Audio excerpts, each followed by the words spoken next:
Suportado ng grupong Samahang Industriya ng Agrikultura o SINAG ang rekomendasyong magdeklara ng food security emergency. Hindi lang daw mga mamimili ang makikinabang, pati na rin ang mga magsasaka. Kapag kasi ibinenta na ng National Food Authority ang buffer stock na bigas sa mga local farmer din sila bibili ng pamalit dito. Tiyempo rin daw na sa huling bahagi ng Pebrero na ang simula ng anihan ng palay. Ayon sa Department of Agriculture, posibleng ngayong araw ay matanggap na nila ang resolusyon mula sa National Price Coordinating Council. Noong Biyernes, sinabi ni Pangulong Bongbong Marcos na suportado niya ang pagdedeklara ng food security emergency para mapababa ang presyo ng bigas. The reason that we are doing this is ginawa na natin lahat upang ibaba ang presyo ng bigas. Ngunit the market is not being allowed to work properly. Hanggang ngayon, kahit ibaba mo lahat ng inputs, ang pagbenta pa rin, mataas pa rin.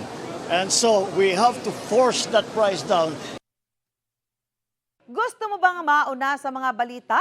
Mag-subscribe na sa GMA Integrated News sa YouTube at tumutok sa unang balita.